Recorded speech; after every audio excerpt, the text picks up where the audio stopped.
رسول اللہ صلی اللہ علیہ وسلم نے فرمایا کہ میرے بعد میرے امت کے 73 فرقے بنیں گے اور سب جہنم میں جائیں گے، لیکن انہوں نے خبر دیا کہ فرقے بنیں گے، تو اس کی خبر دیا، اور یہ حدیث کے 73 فرقے بنیں گے سب جہنمی ہیں سوائے ایک فرقے کے، یہ حدیث متواتر ہے، شیعہ کی بھی اور مخالفین سب کے کتب میں ہے، ٹھیک ہے؟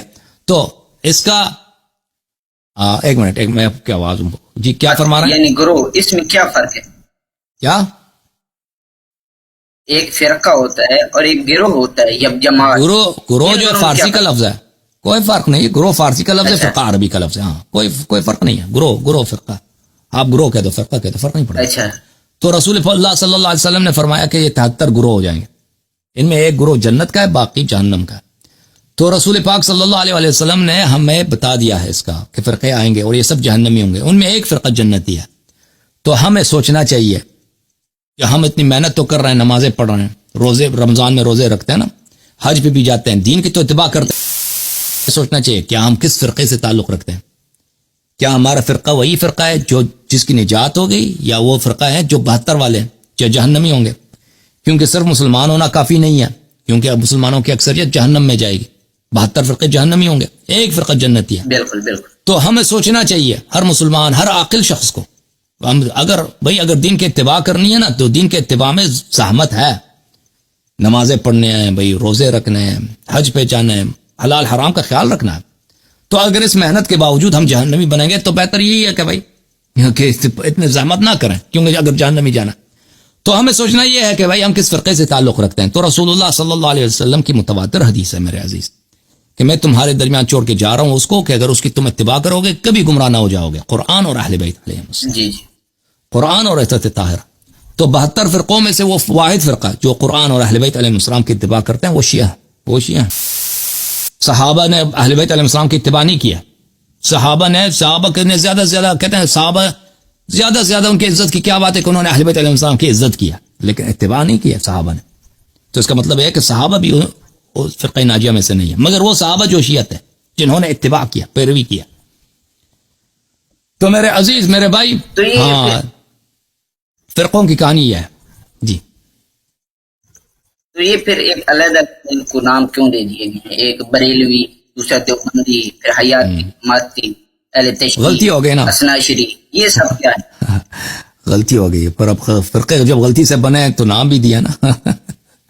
اوکے، اچھا، مطلب یہ اسلام میں نہیں ہونے چاہیے، اس کی یہ خود سے بنا لی گئی، خود سے بنا۔ اچھا ٹھیک ہو گیا۔ اس سے اگلا جو میرا کوشچن ہے وہ ہے حضرت عمر کے حوالے سے۔ جی جی،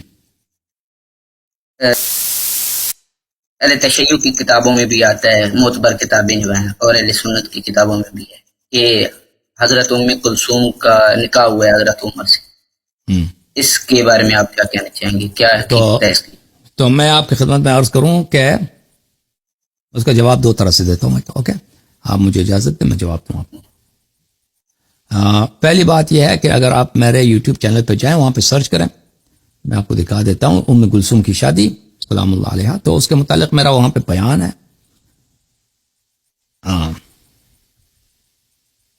ایک منٹ میں ادھر سرچ کر لوں، ایک منٹ ہے یہاں پہ،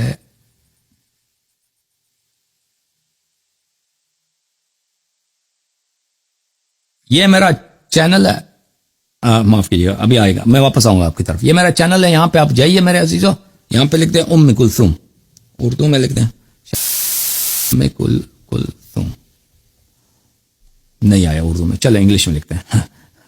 وہ جن لوگوں نے سب ٹائٹل ڈالے نا وہ اردو میں نہیں ڈالے، انگلش میں ڈالتے ہیں، رومن اردو میں۔ یہ رومن اردو بھی ایک مصیبت ہے۔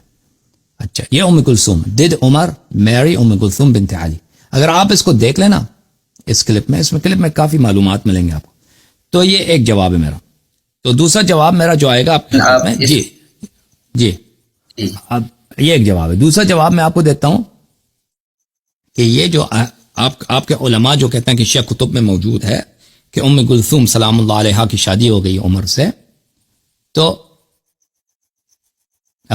وہ آپ کو پوری روایت نہیں دکھاتے ہیں، وہ چھپاتے ہیں، کہتے ہیں شیعہ کتب میں موجود ہے۔ وہ شیعہ کتب میں جو موجود ہے وہ روایات دکھانے چاہیے۔ میں آپ کو دکھا دیتا ہوں، یہ کتاب الفروع من الکافی للکلینی رحمۃ اللہ علیہ، یہ جلد نمبر 4 یہاں پہ کتاب النکاح ہے، باب تزویج ام کلثوم.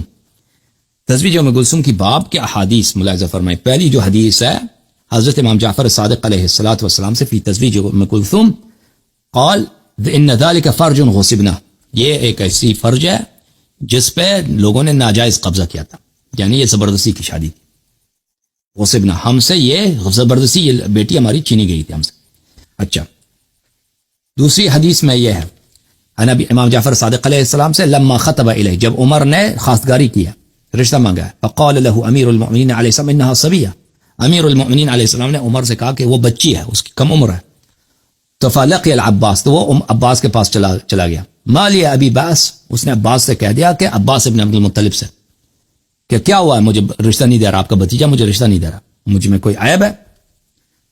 قال وما ذاک، عباس نے پوچھا کیا ہوا؟ اس نے کہا خطبت الی ابن اخی، میں نے آپ کے بھتیجے سے رشتہ مانگا ہے، اس نے مجھے رد کیا، مجھے رشتہ نہیں دیا. اما واللہ لا اعورن زمزم، اللہ کی قسم میں چاہے زمزم کو مٹی سے بھر دوں گا، چاہے زمزم کو کیونکہ زمزم بنی ہاشم کے ہاتھ میں تھی اور عباس کے ہاتھ، اور یہ ایک عزت کی بات تھی کہ بھئی پانی کا جو چشمہ ہے مکے والوں کے لیے ایک چشمہ ہے پانی کا، یہ کس کے ہاتھ میں ہے؟ یہ عباس کے ہاتھ میں ہے، بنی ہاشم کے ہاتھ میں. یہ بڑی اعزاز کی بات، جیسے جب اس زمانے میں کعبے کی چابی اگر کسی خاندان کے پاس ہوتی نا تو عزت کی بات. تو میں اس کو چاہے زمزم کو میں ریتی سے بھر دوں گا. ولا ادع لكم مکرمۃ الا هدمتها، اور میں تمہارے پورے خاندان کو تباہ کر دوں گا، بنی ہاشم کے پورے خاندان کو تباہ کر دوں گا. آپ کے پاس اگر باغ ہے، باغ کو میں تباہ کروں گا، آپ کے پاس کاروبار ہے تباہ، یعنی آپ کے پاس جو عزت کی بات ہے میں ایک کو نہیں چھوڑوں گا.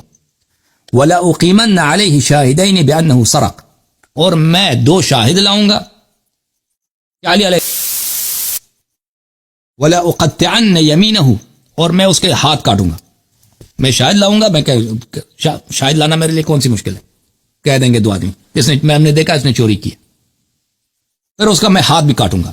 فاتاہ العباس، عباس فاخبرہ، عباس جو تھے چچا تھے علی علیہ السلام، امیر المؤمنین علی علیہ السلام تھے، وہ آئے، انہوں نے بتا دیا کہ ایسا مسئلہ ہے، یہ آدمی جو ہے نا اس طرح تلا ہوا ہے کہ اگر آپ رشتہ نہ دیں تو وہ ہمارے پورے خاندان کو تباہ کر دے گا، چاہے زمزم کو بھی مٹی سے بھر دے گا، اور پھر وہ کہہ رہا ہے کہ آپ پہ بھی شاید چوری کا تہمت لگا کے آپ کے ہاتھ بھی کٹوا دے گا چوری کے جرم.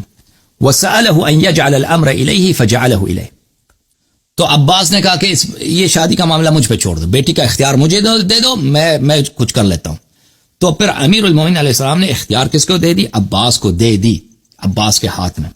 تو یہ چھپائے جاتے ہیں وہ حدیث، شیعہ کتب میں حدیث کیا ہے، یہ زبردستی والی شادی تھی اور یہ کوئی رضا کی شادی نہیں تھی. پھر اس کے علاوہ کتاب الخرائج والجرائح، تالیف قطب الراوندی، جزء ثانی، یہ کتاب چھپی ہے قوم مقدسہ میں سنہ 1409 ہجری میں، آج سے 40 سال پہلے، 35 سال پہلے.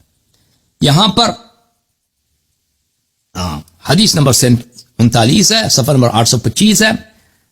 راوی کہتا ہے عمر بن عزینہ، امام جعفر صادق علیہ السلام سے کسی نے کہا کہ لوگ کہتے ہیں کہ لوگ ہم پہ ہمارے ساتھ اعتراض کرتے ہیں، مناظرے کرتے ہیں، کہتے ہیں وہ یقولون ان امیر المؤمنین علیہ السلام زوج فلانا ابنته ام کلثوم، کہ علی علیہ السلام، امیر المؤمنین علی علیہ السلام نے اپنی بیٹی ام کلثوم کی شادی عمر سے کی تھی. لوگ ہم شیعوں سے مناظرے کرتے ہیں، اس کا جواب کیا ہے؟ وکان متکئا فجلس، امام جعفر صادق علیہ السلام وہ تکیے پہ انہوں نے ٹیک لگایا تھا، تو وقال تقبلون عن علی علیہ السلام انکح فلانا ابنته، کیا کہ آپ لوگ مانتے ہو؟ کیوں سے کہا کہ امیر المؤمنین علی علیہ السلام نے اپنی بیٹی کی شادی فلانے سے کیا. ان قوما يزعمون ذلك لا يهتدون الى سواء السبيل ولا الرشاد، جو لوگ اس بات کے اعتقاد کرتے ہیں وہ گمراہ ہیں اور وہ سیدھے راستے پہ نہیں ہیں. فصفق بيده، پھر انہوں نے اپنے ہاتھوں سے اس طرح بجایا، اپنے ہاتھوں کو اس طرح مارا. قال سبحان اللہ اما كان امیر المؤمنین علیہ السلام يقدر ان يحول بينه وبينها فينقذها، کیا امیر المؤمنین علیہ السلام وہاں پہ مداخلہ نہیں کر سکتے تھے کہ اپنی بیٹی کو بچا دیں؟ كذبوا لم يكن ما قالوا، یہ جھوٹ ہے، اس طرح نہیں ہوا. ان فلانا خطب الى علی علیہ السلام ابنته ام کلثوم فابى علی علیہ السلام، فلانے نے امیر المؤمنین علی علیہ السلام سے ام کلثوم کا رشتہ مانگا ہے، تو امیر المؤمنین علیہ السلام نے رشتہ دینے سے انکار کیا. فقال للعباس، وہ شخص عباس کے پاس گیا تھا، واللہ لئن لم